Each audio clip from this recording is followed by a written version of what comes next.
New business, payment of bills. I did receive several questions on bills. I put them together on a sheet. Scott prepared some answers for me. I'll have Scott go through those. I'll intervene when necessary.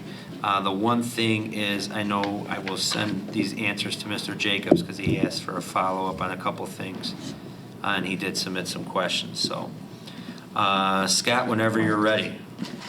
Sure. The first thing was there was just some questions on overall check issuances and employee reimbursements.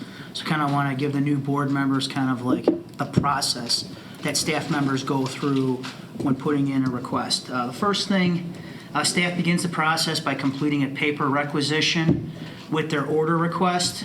Their request is complete. It has to go through a 3-step approval process. They submit it to their department instructional coach who approves it. Then it goes to the administration, whoever's in charge of that department. It could either be the director, the assistant principal, or the principal. And then final approval for the order is done by the CFO on that. So that's your 3-step approval process on the requisition request for various items. For staff reimbursements, they must go through the same process in order to obtain the reimbursement. A lot of times these staff reimbursements are normally due to timing issues that they're looking for immediate payment on it. For example, might be someone is trying to go to a conference and they have to sign up for it immediately, so they might use their own credit card on it, and then we reimburse for that particular conference on that. The main thing on these is that they are within budget and then also within the overall budget of that department and this whole entire approval process. So if there's no, if they do not have the money in their budget, they do not get approved, and we do not deficit spend on that, correct? We try not to on that. There are certain things that I will go to the administration and say, is this something that is truly necessary? And they might say, yes, we need them to go for a particular event or order an item depending on. So if we were, I think like a conference is probably not a necessary item as much as like if we were short 10 textbooks. Then we would get the textbooks. Or paperback books like for a reading class, right? And I also like to look at the overall department budget, because sometimes if you look at a line item, you got to remember the staff members are submitting this stuff in March and April of the previous year.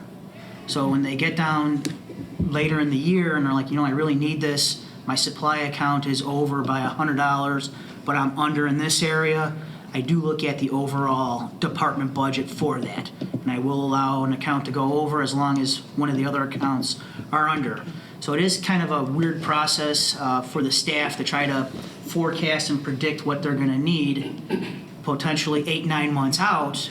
And and I don't want to hold them to that particular line item, but I will look at their department budget as kind of like a bucket and go from, do they have, available money in some other fund, but I will bill it to the correct account because the auditor does like to see the correct account billed instead of saying, oh, paid service has some money in it, but it's a supply. I would rather run the supply account over even though the paid service has money in it. For coding and audit purposes, that's what I like to do.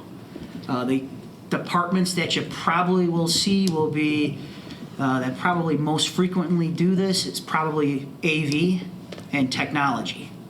So depending on where the costs come in, you might have, say, $5,000 in the capital account. But because it's not over $1,000, we can't categorize it as capital. Therefore, it goes in non-cap. So you might see a case where a non-cap account is running over, but then the capital account is sitting at 0. So I look at the overall big picture. So a couple of questions on that. Can I jump in?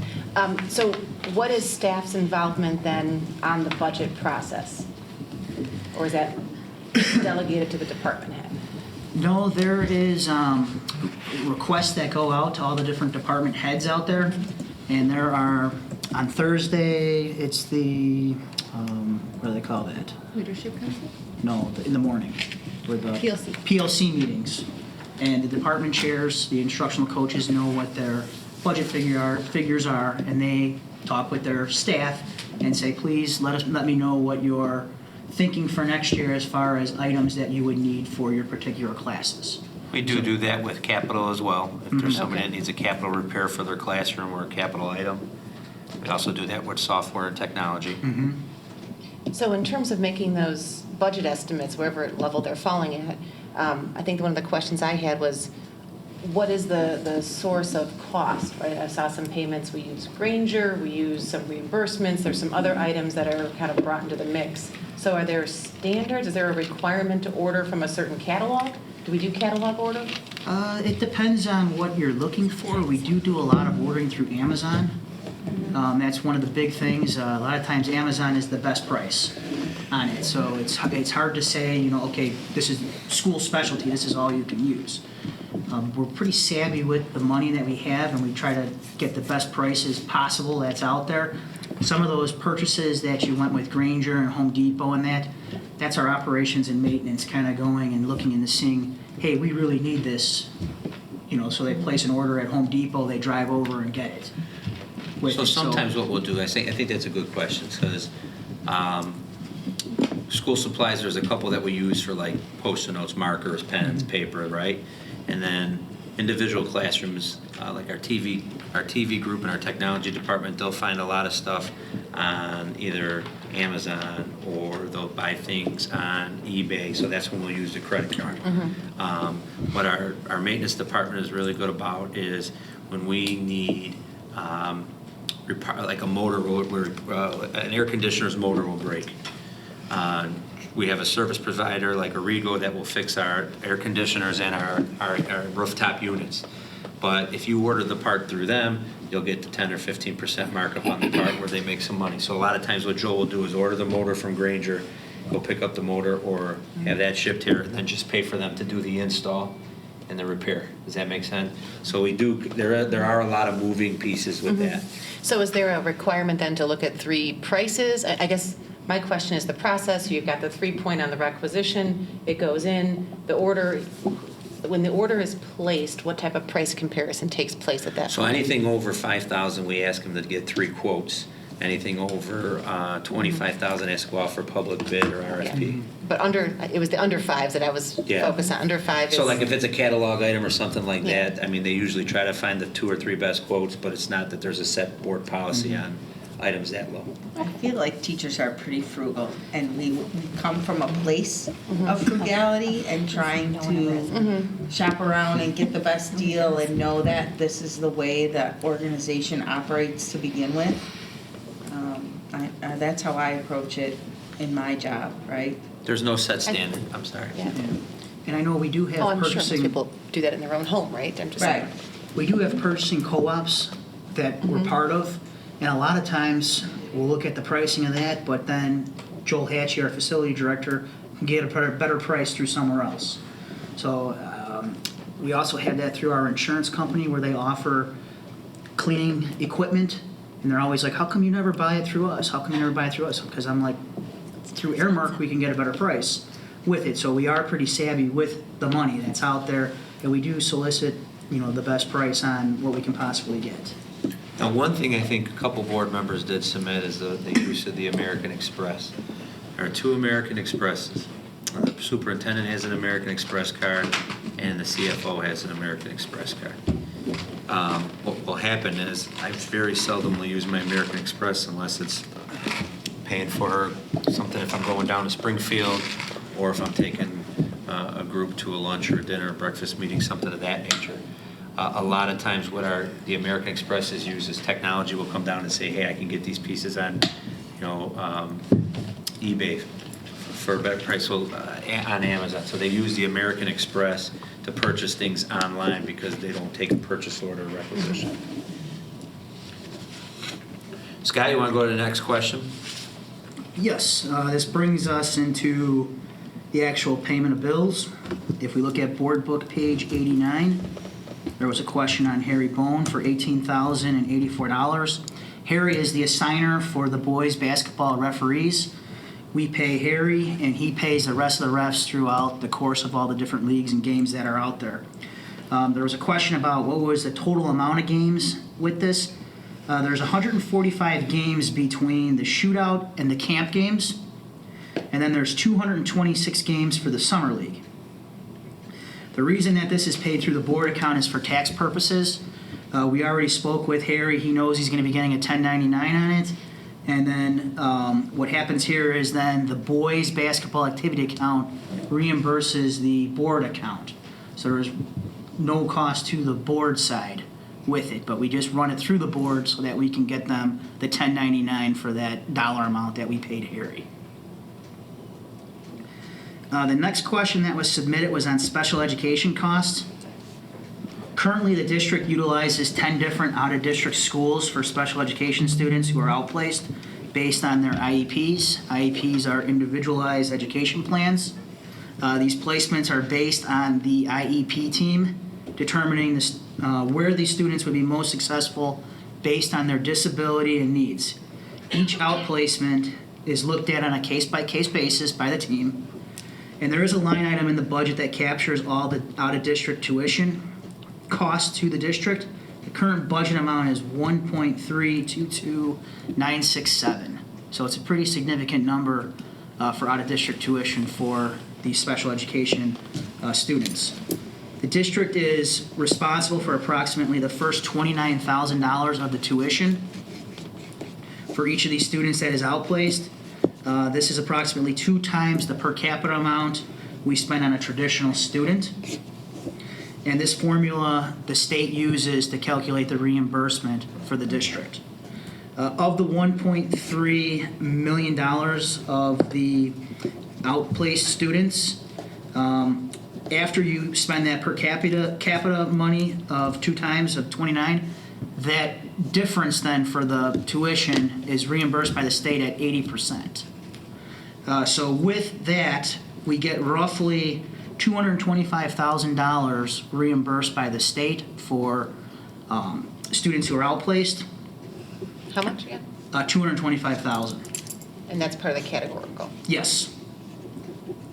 And then we also have federal room and board reimbursement, and that's reimbursed at 90%. And we have approximately $215,000 that we get reimbursed for that. So roughly 440 of the 1.3 will be reimbursed? Yes. So technically, the out-of-district tuition doesn't cost 1.3, it's about 900,000. Now, here's how the stuff gets backwards again. We spend 1.3 million in FY19, we get reimbursed in FY20. So you're always getting reimbursed 1 year in the rears. So You pay up front. and then you get receive the reimbursed. reimbursement. So really, the categoricals we're receiving this year are from FY18. So we're responsible for the 29,000 plus 20% for tuition. Roughly, yeah. Now, they're supposed to reimburse, I mean, when they say 80%, I mean, is that just their payment cycle, or is that roughly what the 29,000 comes out to be? No, it's 80% of what's left over. Left over. Okay. And that's just the annual And that's been percentage, or that's going- been on average? That's been going down. It used to be higher, but it is now 80%. It is for fiscal year 19. I believe at one point it was 90%. Yeah, I think it was 87 a couple of years ago. Yeah, not good. Okay, so let's take a break on this one for a second and talk about it. So does everybody understand? So traditionally, the per capita number on a traditional student is 14, roughly 14 and change. So the first, we have to spend 2 times per that on the tuition is the district's responsibility. So let's round it to 29. Anything over 29 is then subject for that 80% reimbursement. So if a tuition is $40,000, we pay the first 29, and then we'll receive 80% on the remaining 11,000. Does that make sense? But we pay the whole 40 up front. So, and then, again, the state is always late on its bills, and they continue to make. To drop the To percentage. drop the percentage, right? Yeah, I think most importantly though, because there were two board members submitted the same question. And so it was just kind of like, hey, how do we track this? And we're seeing these different names. Like one of the names is a Christian school, it looks like. But it's a private placement that offers services for the student's disability or, and so we have to, I can't go into too many details. But you know, this is something that we're watching on a regular basis. We're trying to put some programs in place at the high school level. Being a school of 1,600, it's a little hard, and being a single district in some of your bigger districts with multiple schools, you may find that you have a few students at each campus that have the same disability. So maybe you run one cooperative class at one building to be a level of intervention, right? So some of that we do not have the leisure of doing. We've tried to put some things in place there where there's some intervention classes and some things before we would have to place a student at an outside placement. We do belong to the LADSI Cooperative. Most of the services that we get from the LaGrange Area Special Ed Cooperative are like our OT, our speech pathology, our physical therapy, our nurses. Only us and LT are the only two high schools in that cooperative. Everybody else is elementary. So some of the elementary schools all share a classroom and where they'll have maybe all of their deaf and hard of hearing students. With the high school students, we don't have as much ability to do a cooperative classroom like that. Make sense? But Okay. it's also more fiscally responsible to go through LADSI than to bring on more Yes, staff. the OT, the P, occupational therapist, physical therapist, nurses, school psychologist, Bilingual. a bilingual, we do our own bilingual here. Psychologist? No, like that. What do you Like a mean bilingual? a bilingual psych is like ridiculously Could be like a hard to vision find. itinerant. All our Right. psychs are through LADSI. Right. Right. Could be an assistive, an AT person. Correct, Right. assistive technology person, all that we do through LADSI, and we get a cooperative purchasing price for those services. I think the nature of the question, though, was just, it's a high tuition amount going out the door every year, and we just wanted, the board members just wanted some explanation on how that's tracked and where that's at in the budget. Scott listed the specific budget accounts. I don't know if you want to write these down or just wait till we go through the budget next time if you wanted to look them up. I will look them up in the budget, that's okay. Okay, You don't need to read them off to me. all right. All right. Thanks. All right, Scott, next question was on 92. Can I ask one quick Yes, go ahead, follow-up I'm on that? sorry, Dee. So the 1.3 you cited, is that a special budget category for the out-of-district schools? I'm assuming there's additional categories that deal with other special ed costs within the budget? Okay, so Right. I will educate myself on that. Yes, Thank there's, you. just real quick, there's the 10-19-12 is the out-of-district Okay. on the function code. And you'll see LADSI is also a separate item that's out there.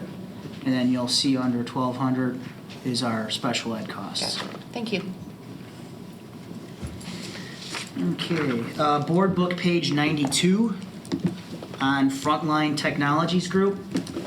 This is the annual license renewal that is due in June for the district. Frontline is the district's online application management software program for posting vacant positions and where candidates submit their employment applications to the district. It also serves as the absent employee management system for substitute scheduling. On board book page 96 and 97 for Quest, District 208 has a satellite agreement with District 94, 95, and 106. The food is prepared at RB here and delivered to the various satellite districts. District 208 pays the cost in advance for the particular month that we're in to Quest, and then bills the satellite districts for reimbursement for their portion of the cost. The revenue and expense offsets each other in the budget. As part of the agreement with Quest, District 208 receives sales revenue on additional meals sold at the satellite schools and for the sales at Riverside Brookfield here. The district generates approximately $90,000 to $100,000 in revenue annually. The next question submitted was on board book page 98 under Sievert scoreboard. The new scoreboard was purchased to replace the 12-year-old malfunctioning scoreboard, which has had several repairs and replacement service calls in the last 3 years. The cost of the scoreboard was covered by the $50,000 grant received from Airmark in their recent contract extension, and the remaining cost was addressed by the Athletic Boosters Club. So the scoreboard was at zero cost to the school district. State-of-the-art scoreboard, also new time clocks. The scoreboard is Wi-Fi, and it's Seifert Electric is out of Forest Park, and and it's a Daktronics model, which is the most popular model in local high schools as well as in the college circuit. Our previous scoreboard was a Nevco, and there was only one service provider. And we had multiple occasions on Friday nights where either things weren't working. Last year during a school board meeting, we were hosting the sectional championship between Hinsdale Central and Lyons Township in soccer, and the scoreboard did not work, so we had to do like an on-the-field clock and scoreboard, and people were, some of the board members went out to watch the game before the start of the board meeting, and people were complaining. We had it rewired 3 years in a row. It was just time for a new scoreboard. And so we were able to coordinate that into a contract extension with Aramark, and they usually give a grant when you do a contract extension for stuff for your facility or for your capital projects. And so we were able to purchase the new scoreboard at no cost to the district. Is there a lifespan for this? It should be much longer than 12 years, I hope, for $60,000. Yeah, I think that board was purchased in 2006 by the Booster Club, and I think some things changed with technology. We had some issues with the wiring from the ground where it was connection to its power supply. Then we had some things short circuit out. So each year we kind of took one thing off. We took off the nameplates and we just put on like a home and visitor sign. Then we stopped using the message board because some of the numbers were missing in the message board. And then things it was a different kind of product, and it did not hold up to the use that we get out of it. So this should be much better. And it's also a Wi-Fi controller. That was the other thing. The Nevco scoreboard was programmed on a computer, and so then having the connection from the computer in the press box down to the scoreboard, we had some issues with that. So this is all wireless and runs on Wi-Fi. Nice. And it matches the same system that we have in the gymnasium that we put in with the donation from Loyola. So all our scoreboards are now from one provider, the same service provider, the same manufacturer, etc. And 2 board members had submitted a question on that. So How long is that contract with Loyola? the Loyola contract gave us $25,000 up front and then $25,000 over 4 additional years. So I think we have another 2 years remaining. Okay, the next question submitted was on board book page 104. Under the American Express bill, there was a question as to why the check run went from 95946 to 95949. The reason behind this is when you get the check cut by the township treasurer, it puts all of the description of what was purchased on it, starting at the first check, going to the next one, and then finally ended on the third check, which was the 95949.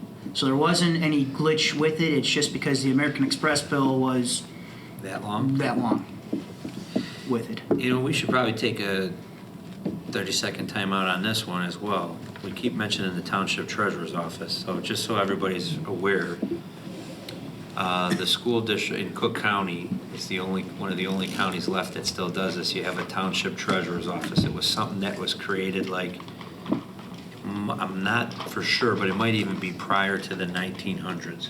It's in like an old state statute. And the idea behind the Township Treasurer's Office is that it would help school districts manage their finances. So all of the school districts in the Proviso Township area go to the Proviso Township Treasurer's Office. So the property taxes collected in Cook County go to the Treasurer's Office, and then they disseminate them accordingly to each school district. And then they pay off each school district's debt, et cetera, based on the levies. And the other thing that they are responsible for is pooling the school district's dollars that are in reserves and collected over time and investing that money for interest on investments. One of the most archaic things is that they handle still cutting our checks. Is that right, Scott? Yes.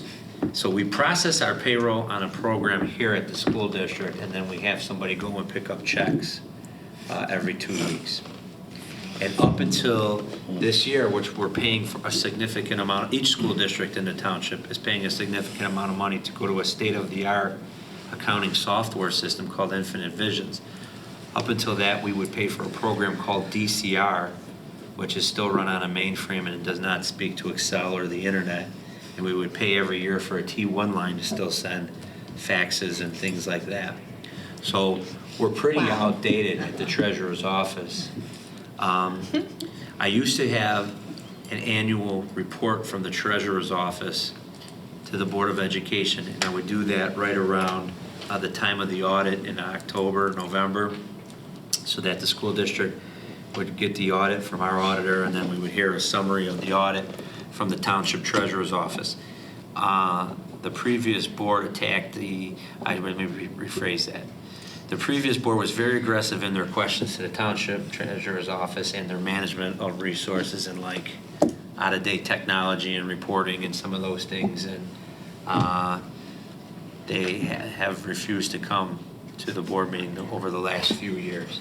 Now, I'm going to retry to open that in an invitation now with a new board so that you can meet maybe with the township treasurer at least once a year to get a better understanding of their role and their responsibilities with the school district.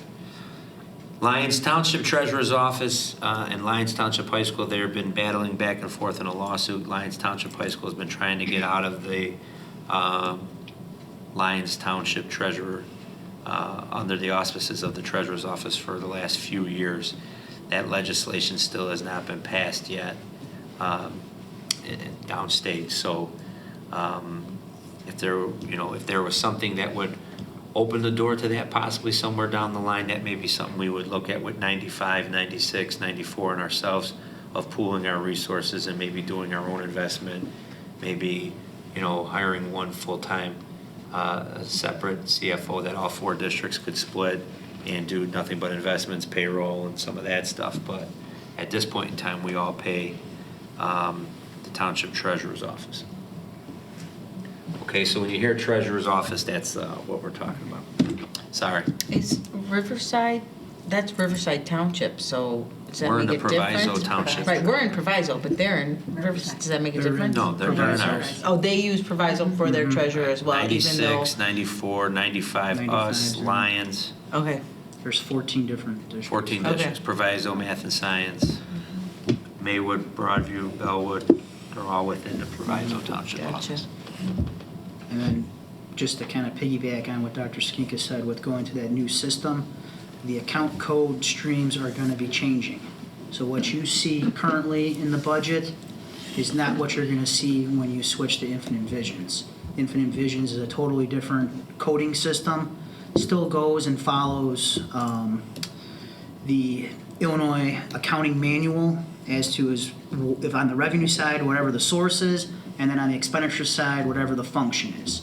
So it still follows it, but it's going to be a longer account stream. There'll be 25 digits in the new accounts with it. It'll be very similar to what you'll be able to figure out, okay, where it's coming from, but just know that the accounts will be different coming July 1. So with who's it. mapping that? They're mapping it? No, You're having to do it? it's already been mapped. Okay. All the accounts have been cleaned up. Kristen and Scott have been going for the last 2-3 months. Okay, so they have included you in the process? Everything about that? is, it started, Yeah. it's been a 9-month process Sure. with it. So was able to start cleaning up the accounts, getting rid of the inactive accounts, trying to make the descriptions better for the board members to understand what they are. Just know that, we are held to whatever amount of characters that they have with the description. I know in the current one that we have, it was only like 50 or 60 characters, so you couldn't really add that much to it. So hopefully with the new one, it takes a little bit more. It should be more informational, where you'll be able to understand and track where everything is being billed and what the accounts are. Will the reports look different? I mean, will there be an They're- ability to have different category, different? It will look different at this particular time. We do not know exactly what they're going to look like. You can tailor them to whatever your likes are, like with the standard reports that are in the actual system. You may not like it, so Kristen may bring, here's 5 different reports that you can see. Do you like any of these? And you'll say, yes, as a board, we would like to see these. Or It's we quite don't the like this. undertaking that's going on in our transition. Not only are we transitioning from with Scott and Kristen, but also with this new accounting software. So the first thing is actually getting all of our accounts into the system, then trying to build a budget into the system. We're gonna have to hand enter all the actuals because there's some stuff that won't go over from DCR. So Also it's, testing payroll and Right. different It's things been of built that from the nature. ground up. So it was a complete and they're blank making us slate. pay for every penny. Yes. So it was a custom solution that they chose? There wasn't a standard? They chose. So even though a majority of the school districts are on Skyward, they're using Infinite Visions. That's interesting. No. It's not, I wouldn't say it's fully custom. The No. issue is that we're hand entering a lot of the data because we may choose to set up our system a little different than District 96. So there's certain things that the township treasurer will upload, for example, for us that we've downloaded from DCR, but then a lot of it is hand entering information. And then the spreadsheet, or the budget that is printed out from Infinite Visions, it's just a list of all the accounts in the previous year's budget. And so the board is, previously, so Kristen is now taking everything out of Infinite Visions and exporting it into Excel so that we can do a more detailed budget for the board. So that may be something that the board may say in the future, hey, let's just keep it out of Infinite Vision so we can see all the, but the past practice is to do a lot of this stuff by hand. Would you say the number of vendors have increased over the past year, or have they decreased, For, that we cut checks to? I would say they probably decreased Okay. with it. That was part of the undertaking. Two of this was not only are you doing all your HR stuff, but entering employees, we also looked at our vendors and said, let's clean this up too. If Do a we haven't vendor used a scrub. vendor in 5 years, let's get rid of it. So we used 3 years of history and entered those vendors into the new system. But I will say it has decreased. We try to use the ones that we know are the best for pricing. Sorry, Wes, I distracted everybody. Let's get back to the question. No, That's good information. That's how we go. We go, we get sidetracked. Anybody We gotta- request paper checks? Yeah, we gotta talk about it. No, nothing. We make it so they have to have direct deposit moving forward with it. And then I still want to add a little bit more with the Infinite Visions from the township treasurer. All of Cook County treasurers are on Infinite Visions. So that's one reason that the township switched, because other townships have gone to Infinite Visions and they would have them as a resource to ask questions on the implementation of it. Well, we are the only county that still uses the township treasurer's office, correct? Cook, but every different location within Cook, they have Infinite Visions. Okay. 117, Scott, John Dorhauer. John Dorhauer, for $680, they had a professional orchestra band play at our spring band concert for 45 minutes. The cost was covered by the proceeds that the concert generated. The board account will be reimbursed by the activity account for the cost of $680. And then there were a few questions from Mr. Jacobs. I think scoreboard and Quest were on there, so no need to repeat that. Maybe just the cover sheet. Yeah, the cover sheet had a typo on it. It was reading May 15th. It should have been May 14th on that with the payment of bills, if you saw the very first cover sheet. There was also a question in regards to, was it coincidental that the payroll in April was very similar to the May bill total? That was just coincidental on that.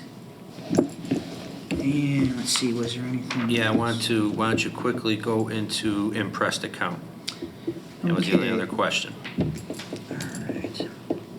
The interest account is a separate checking account that the district has access to. This allows us, it's a $60,000 separate checking account. It allows for flexibility to issue checks to vendors in between board meetings. The majority of the checks issued using the interest account are to pay officials, dues and fees for different games or activities that are needed to be paid immediately, and to reimburse the staff, and then also to pay the workers that are at the sporting events or at the activity events. Some of the board bills are paid using the interest account, depending on the due date. There are certain vendors that will not budge on the due date. So you may see a check cut through Impress to pay that. I know one of them is American Express on that, so keep an eye out on that. Home Depot is another one that a lot of times we'll say, no, this is when this is when it's due, we need that check. So keep a look on that with those. We try not to incur any late fees, that's why we have access to it. And we try to keep everyone kind of happy with the officials, the scorekeepers, the ticket takers, the announcers, paying them That's in a strictly, timely fashion is. those people that are paid out of Impress are only people that are non-district employees. No, we will pay some that are employees Okay. with it. But, I Depending mean- on when the event came in, we try to, make it so that they're not waiting over a month to get their paycheck for the event that they did. That's one of the challenges with the Township Treasurer's Office is they have deadlines for making payroll for Right. Supplemental things that are often significantly in advance of when they're actually cutting the check because of the other steps that are involved. So that, depending on, there are a few times where the Township Treasurer changes those dates. They do. And then that causes a significant issue or significant delay in pay. Does any of this seem to be going away with the new software? I don't believe so. I mean, as much as possible, we should try to pay employees on the 15th or 30th.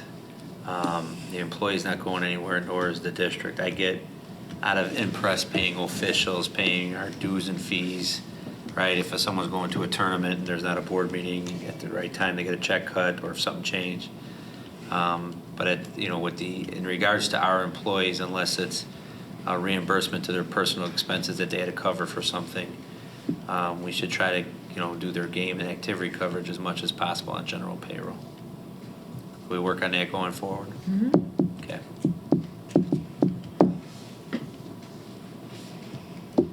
Is that it? I believe that is all the questions that were submitted.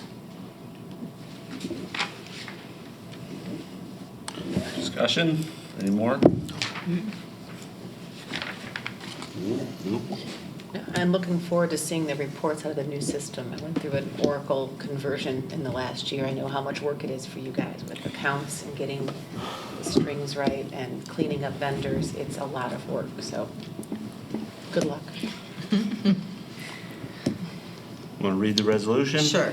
Resolved that the Board of Education, Township High School District 208, Cook County, Illinois hereby approves the payment of bills as presented and listed in the May 14th, 2019 Board Agenda Packet. Second. Second. Gina, second.